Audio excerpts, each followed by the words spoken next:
Hello, and welcome to Interdependent Study, our podcast where we engage in the learning and unlearning work for social justice and collective liberation. I'm Aaron.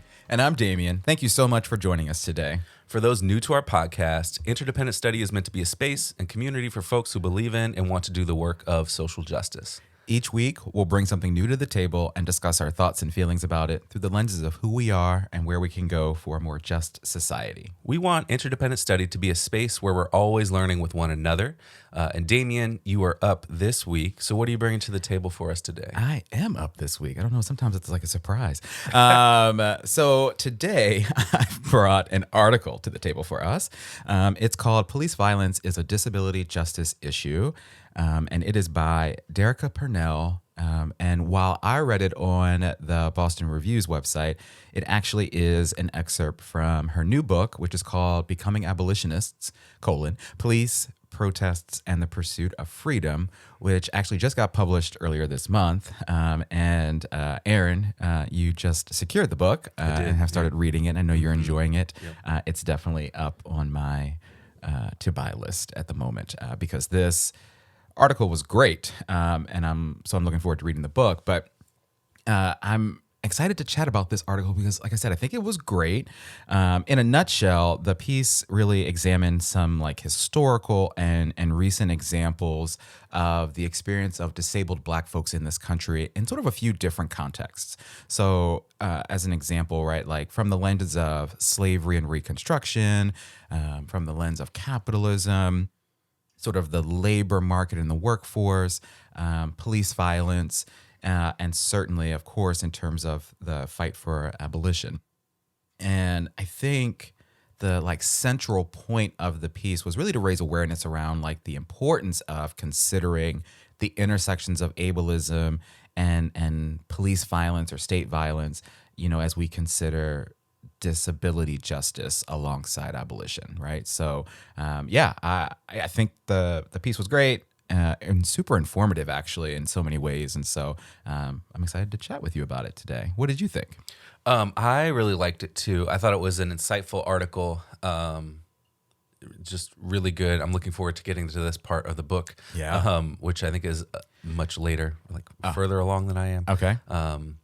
But it's an area of police violence that does not get talked about often. Right. This intersection of disability and police violence, right, is sort of not ignored, but it's not highlighted as much. And so, you know, disability often gets sidelined when we're talking about these systems of oppression and sort of the purposeful exclusion that people with disabilities do experience. Mm-hmm. And there are some important details that Derica Purnell includes in this article about people with disabilities in the workforce and the ways in which like the government limits the amount of money that folks with disabilities can save and still receive benefits. Yes. Right, I think that's $2,000. Like you're only ever allowed to have like $2,000 total in any kind of account to your name. Insane. Yeah, and you know all of these are policies that enforce a state of poverty on people with disabilities, and so there are really insightful, meaningful parallels between this state of poverty that is enforced on people with disabilities in a variety of ways, police violence, and the, during enslavement, the enslavement of people with disabilities, right? So all of these pieces, she like weaves these threads to like help us understand how the experiences of people with disabilities during enslavement what is connected to the ways that people with disabilities are treated today, particularly Black folks with disabilities. So these are things, threads, patterns, parallels for us to like know and understand and learn about. And so I really appreciated seeing all of that and her weave history into the present day and seeing all of that come together. Here.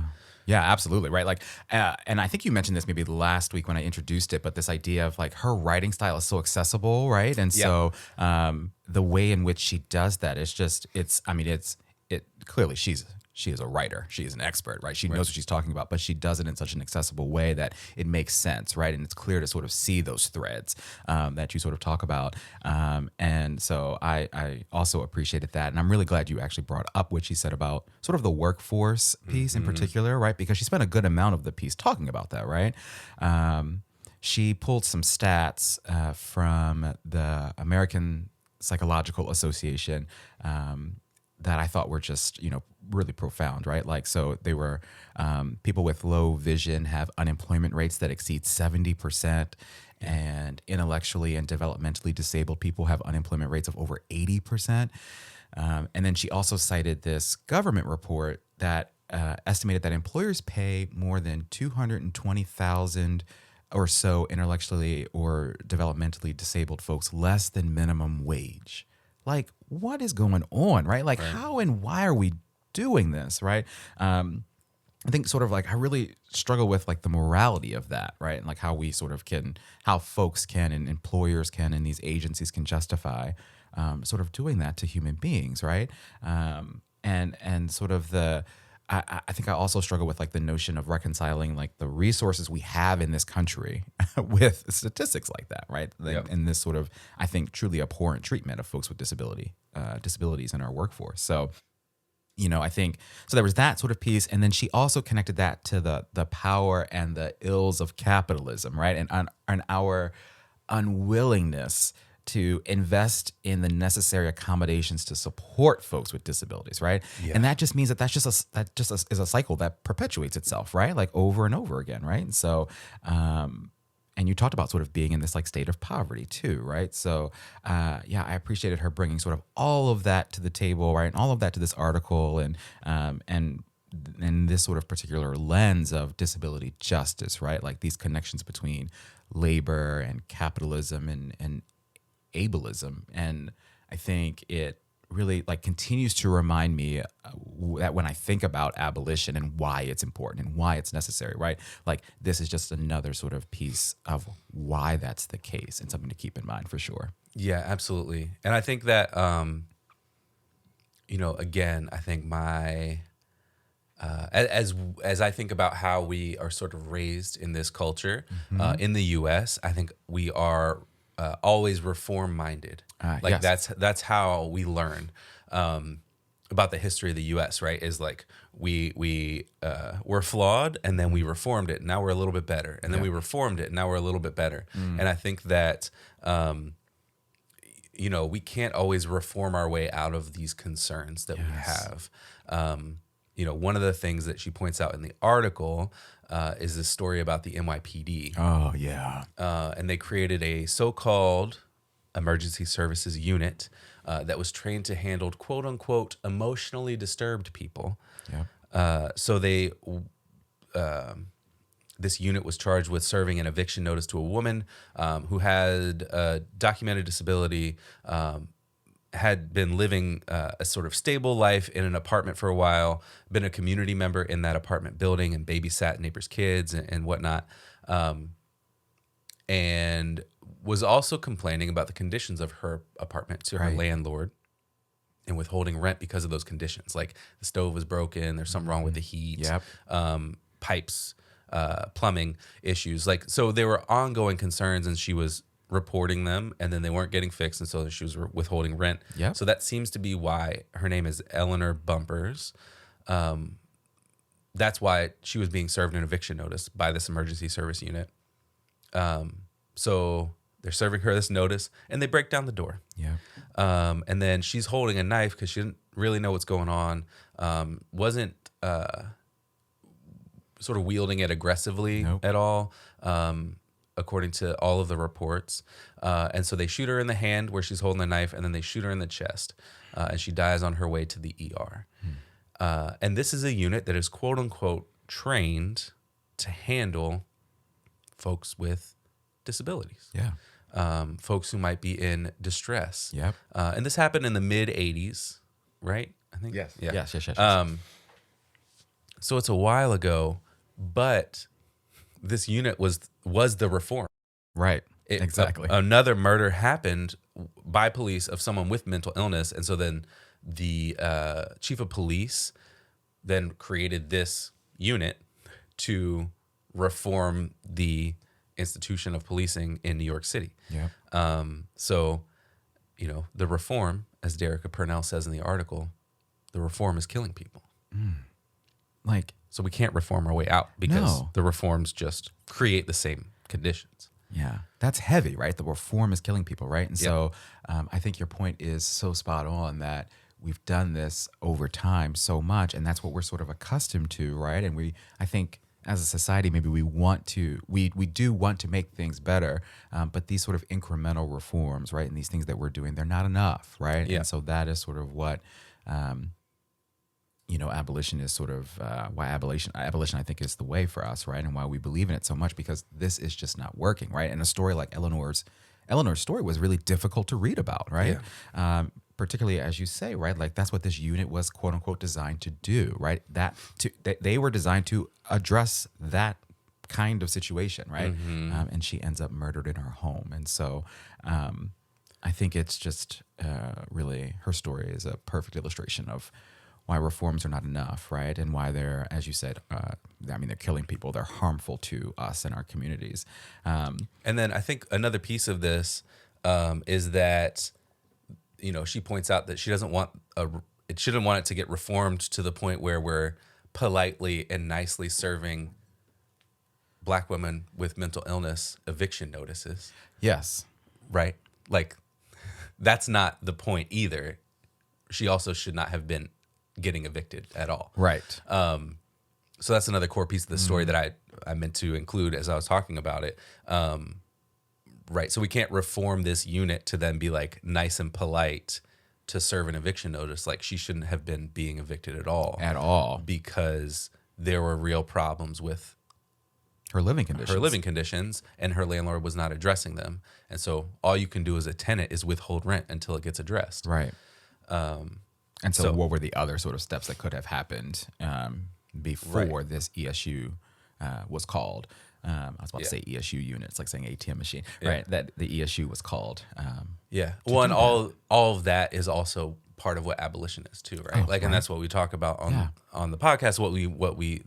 Different things that we've read is like abolition includes like what does it look like for people to just have housing and be housed and consider housing a human right? Yes. And that's another piece of this puzzle too that I just wanted to throw in there. Yeah. Well, and not just be like adequately housed, right? Like properly housed, right? Yeah. Like absolutely. Yeah. And so there were, in addition to sort of Eleanor's story, Derica highlighted other horror stories, right? Of this unit in New York being called in to deal with folks in mental distress and sort of emotionally disturbed folks. And sort of alongside that, she also called out like the lack of real data on how many folks were injured or killed by the ESU, or when the ESU wasn't called in, right, by the NYPD. And all of that was really disturbing too, right? Like, and so again, connecting this back to abolition, right, there was a part of the piece that I wanted to share, like sort of as a direct quote from her. She says, "I did not consider non-killings a success for the police, who are still tasked with managing public housing, private property, racism, inequality, and mental health. What the city invests to evict people with police could be a starting investment to pay for rent and quality mental health options, not violence. This is why the kind of abolition that I believe in does not aim for the police to politely evict elderly Black grandmothers from their government-subsidized apartments. Rather, it aims to eliminate the police contact by addressing the root of the problem and ultimately policing, right? And like, so to your point, right, that was just so spot on, right? Like there are other things that we need to be doing and places that we need to be sort of investing our funding to support people, right? And to provide them with the resources that they need and the housing that they need, the conditions that they need to succeed and live and thrive.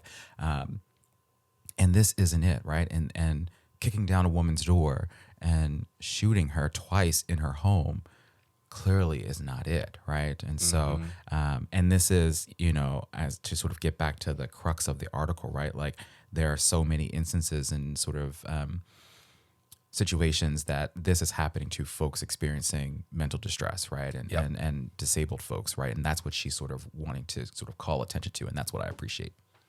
Yeah. Because so many times the answer is just to put them in a jail cell, which is Yes. not gonna Also not going to help. address any kind of underlying concerns that might be creating that distress.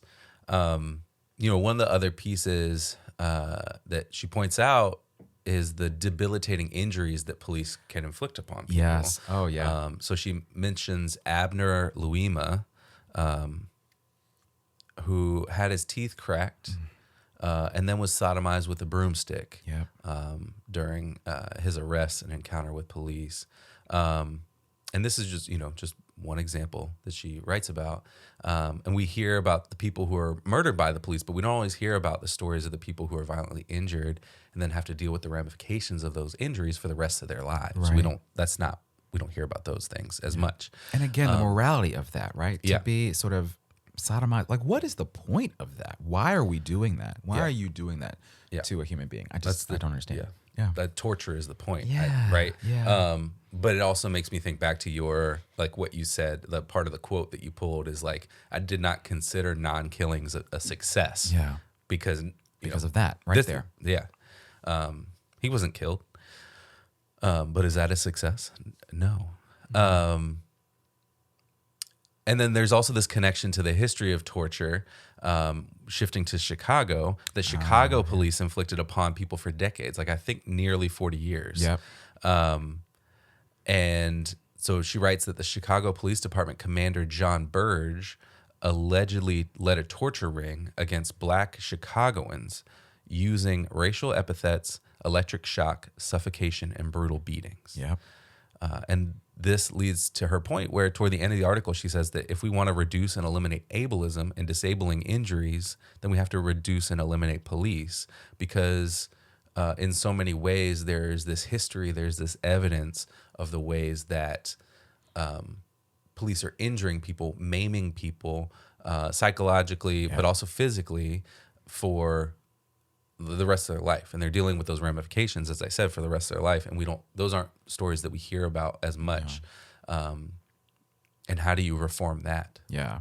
Yeah. It's fascinating to think about. And that's why I appreciate this article so much. This idea that, on one side of the coin, it is police violence and state violence against folks who have or are disabled, right? Or have sort of some sort of disability or mental issue, right? But then there's the sort of violence that is inflicted on folks, and then that is causing, these disabling injuries, right? As well. And so both sides are real and are part of the problem, right? And so I think these are really just difficult and disturbing stories for sure, but like we need to hear about them, right? We need to know that this is happening so that we can address it and make meaningful change. I think the other thing is, right, like they only just reinforce, again, the need for abolition, right? So while in the case of, you brought up Louima, right? Yeah. I think that's right. Abner Louima, right? He received $8.75 million as a settlement for that police violence that he experienced, right? And in the case of Chicago, right, after those decades of police violence, right, the city of Chicago made reparations, right? The money is not enough, right? Yeah. It's a good thing. It's a step. It's a healing measure, if you will. But right, like that cycle is only going to continue unless we make real systemic changes, and push for this abolition, right? Yeah. Right?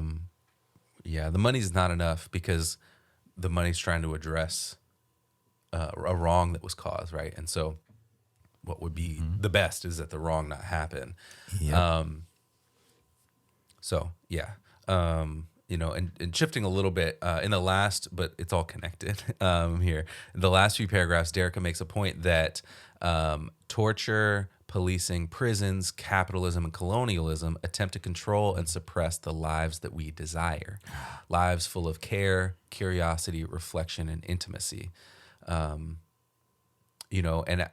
ableism is one of the manifestations of white supremacist, capitalist, imperialist patriarchy. Right? Yes. That is, it's one of the isms that has been developed out of those sort of core systems, those core like sets of like values and who we value and what we value in this country and in most of the world. A lot of the world. I shouldn't say most. Yep. and the history of the police and the development of policing in this country point to how they are the enforcers of these value systems that are deeply ingrained in the US, right? Like So deeply ingrained. Yeah. it's endemic, right? So I talked earlier about like we reform our way through things, and that's the history of the US. But if we're going to address ableism or racism or classism or colonialism or sexism, we're going to have to reckon with what policing is today and where it's come from, Yeah. because it's a piece of this puzzle of these systems. Absolutely. And it's, as we have talked about here on the show before, right? Like the 1619 Project, right? Yes. Critical race theory, right? All that we're seeing currently in the news around what's happening in our school systems, and places banning the teaching of our history, right? It's so shameful, I think, because we're not going to get to the place that we need to be if our young folks don't hear this and know this and understand that these things are so deeply embedded, in our society. Yeah, Yep. absolutely. That's great. All right. Well, I think this is a good place to shift over to application, if that sounds good to you. For me, I was really struck by, there was a line in the article, I think pretty early on, and it says this: in 2016 and beyond, as activists and protesters fought against police violence that disproportionately impacted Black people, disability justice activists raised awareness around the intersections of ableism and state violence. And I think so much of this piece really sort of like shared the realities of that statement, right? And so I think application for all of us is to keep that at the forefront of our thinking and our conversations about abolition, right? As we talk about what we think are and what we believe to be the rationale for abolition and demand true abolitionist reforms, we have to make sure that we're also advocating for the rights and well-being of folks with disabilities and folks who are experiencing violence at the hands of the police and at the hands of the state. So I think that's a huge piece of application that I'm going to take from this. Yeah, I think, and a piece of that is to understand some of what you're saying there. Like, we have to know these stories. Yes. We have to give space for people to tell the stories that are happening, and give a platform to folks who are telling us, like, these are the conditions that I live in, and this is the world that I do want to live in too, Yes. right? Like, so it has to be sort of, we've got to center those experiences and those folks as well as we move forward. Absolutely. And I mentioned this sort of just before we started talking about application, but we have to understand how this capitalist, imperialist, white supremacist patriarchy throws people away who it thinks can't serve society. Yeah. So there are some very important pieces of this article that are highlighted, and I know I mentioned this a little bit earlier, but they're policies and they're designed to keep folks with disabilities in a cycle of poverty. Yeah. Or, we see a kid on the news who has to grow pumpkins and sell them so he can get a service dog because he won't have access to one otherwise. And the news celebrates that as this individual like thing, Right. which is,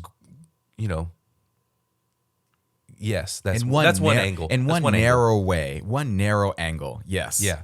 Or the high school robotics team who creates a wheelchair for like a kid in the community here, who doesn't yeah. have access to one. And like all of these individual stories are stories presented to us by the local news media and stuff as triumphs, individual triumphs. But they're also examples of systemic failure. Yes. They're examples of policy choices by our governments and by insurance companies and by more than that too. And we have to see that. We've got to be able to pull the curtain back to be able to do anything about them, right? Like, you can't address an issue without understanding that those stories are part of the issue. Right. Right? Like, the